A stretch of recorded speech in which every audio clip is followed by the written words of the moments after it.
Hey everybody, today is a quick and easy project you can do at home for the UrS4 and S6 owners. Lower door trim molding. I'm going to flip the camera around and show you what we're doing here. So this is an aftermarket lower door trim. It's actually, I believe they come from like Latvia or something. You can find them on eBay usually. I guess they're getting a little harder to find, but here in the US, you really can't even get the factory trim anymore. And so if you're running a daily driver, I would suggest getting a set of these mids and lowers and running those in place of your original, and then take the original off and keep them nice, because they kind of don't exist anymore. Other than, I think there are a few in Audi Tradition overseas, but they've gotten to be pretty expensive. I think each lower piece here is probably $70, something like that. Last time I looked, it's been a while. But anyhow, we're doing the lowers, and while they're apart, I've already done this side, so we're going to work on the other side. But I'm also going to address the lower rockers here, and they do tend to rust on the lower fender. So you can see I've got some surface rust starting on this one, and I knew about that, so it's time to, I discovered that in the spring, and I knew I'd have to take that apart and clean it up all properly. So in order to do that properly, I'm going to have to jack this car up. I'll take off the wheel, take out the fender liner, so I can kind of get at the back side of this fender and get the mounting clips off, etc. And then we're going to go clean that up and use a product called Pore 15 to help encapsulate those lower fenders. So that part's going to take a little bit of time, but it's all fairly straightforward. And I highly suggest, if you're starting to develop rust on your lower trim area, especially that front lower fender, get in there and use a good rust blocker. Like Pore 15 has several products that actually help you coat that, and it will definitely prolong the life of your fender. But for now, we're going to switch over to the other side, and we're going to start trying to pull these trim pieces off, the original trim piece. Okay, so this is all pretty straightforward. The tools you need, not the hammer.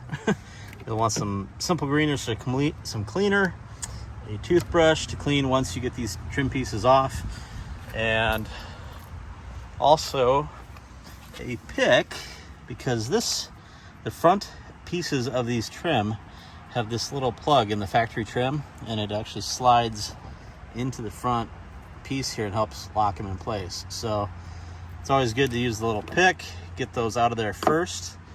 And if yours doesn't have it, that's probably one reason they are actually rusting out as badly as they are. If they're getting all warpy, usually this allows more moisture to get into the trim pieces.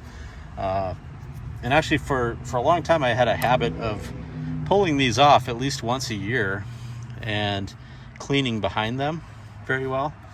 And I would actually put them back on with a little bit of silicone spray here. In fact, it even helps take them off. So if you use your little pick tool, and you can pry out just a little bit and get a little bit of that behind there, it will make your life easier, because they're pretty stiff to pull off. In fact, you may even have a benefit in having a friend help you if you take the front edge and they take the back edge. But also the mid trim, these have already been done. These are aftermarket mid trim, and you usually I can tell one of these cars simply by the mids don't fit very well in terms of length. They're too short, so you'll see that gap there. The factory trim, if I go look at I can't look at the red one, I got a box behind me, but they are shorter than factory, so they don't look quite as good as they should. The rears are better, but I find the fronts to be a little too short. So there is that. And if I show you, you can see some of this lower trim right there. Looks pretty ugly, but it's actually still solid on this one. It's just kind of some surface stuff. So we'll clean that up really good and probably use a rust converter as well. But I may do that in a separate video, since I'm not sure I'm gonna have time to tackle that today, but I'm gonna be doing this in the next day or two. So to remove this, you basically just pull from the back. So grab the back edge of this, and I like to put gloves on so I have a little more grip, and then start trying to pull, and if you're lucky it will break free like mine just did. But pull straight back. The goal is to not damage the clips that sit behind it, so don't force it. And away it goes.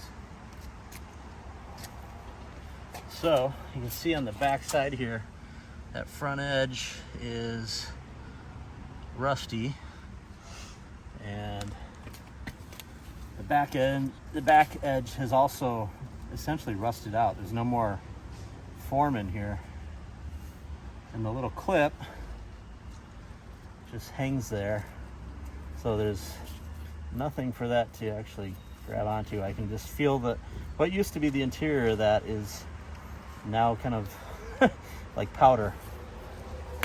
So next step, we're gonna clean this up with a little simple green in my case, and a toothbrush, a soft toothbrush, an old soft toothbrush. And actually you can take these clips off. I'm just doing this for demo purposes. So make sure you get underneath, get it all really good.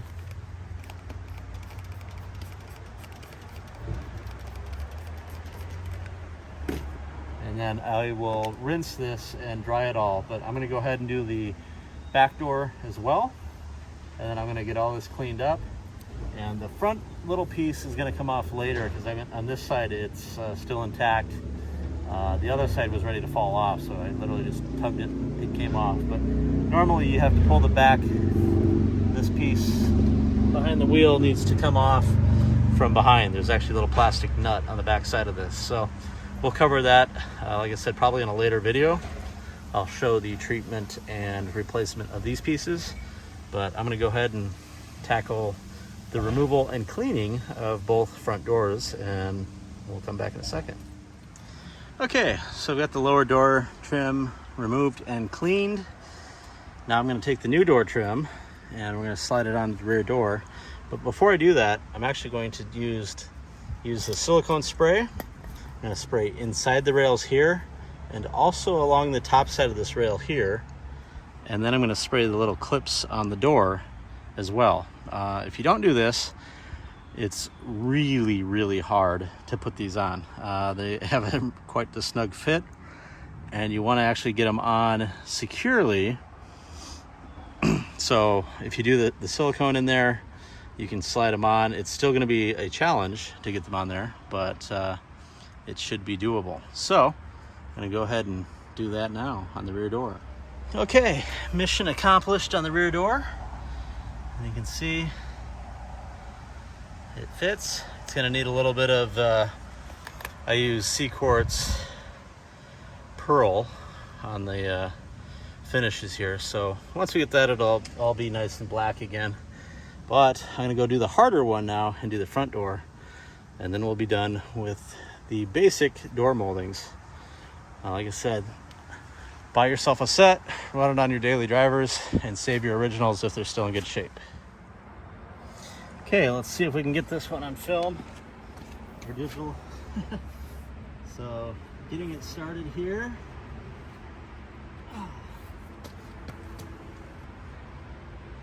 There we go. And the trick is,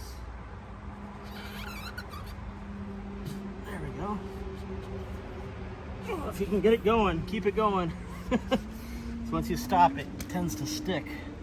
And I'm just pushing square on the back side with this hand, being careful not to destroy it, and then pulling with the front.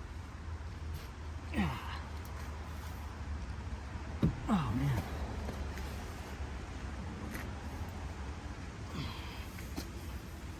Okay. Well, we've almost got it. I've got a little bit more to go. I'm going to actually lube this up in the front a bit, and I may have to use my pick and put a little more lubricant along the slides to get the final stretch on, but it'll eventually go. I had to fight with it for a bit on the other side as well. If you're really careful, you can take a towel over the end and a hammer, and if you have just like a little bit to go, you can tap it on.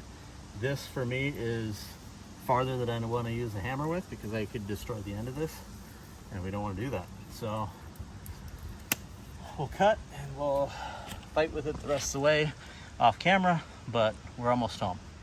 Okay, so mission accomplished so far. We've got both pieces on the lower doors. It was a bit of a struggle to get that one on, and then actually once I did push it on, it went too far, so I had to pull it back off, and you know, the old hokey pokey.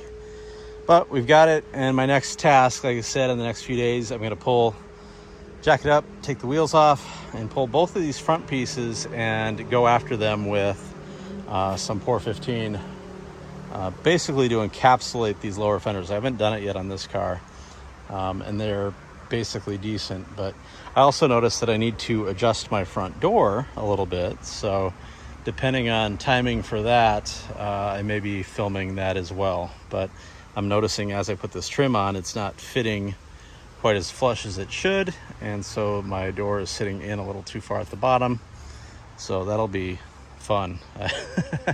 I remember doing that with my 20 valve Coupe Quattro, and spent an entire Saturday working to get the doors to close properly. They, you know, those tend to sag, and this one's got a little sag or something going on as well. So we'll take a look at that at another date, but definitely a worthwhile project to swap out your original OEMs for some of these cheaper alternatives. And don't forget to put your little end caps back in. Once you remove them from your original, put them back in here so that you can help keep some water out of there. And if you're real OCD, put a little silicone on the end of them before you stick them in there, and seal it even better, especially if you're going to drive them in the salt states in the winter. So that's something I like to do, is just put a little bit on the tip of that before you put it back in, and you should be good. Anyhow, thank you for watching, and we'll have more soon.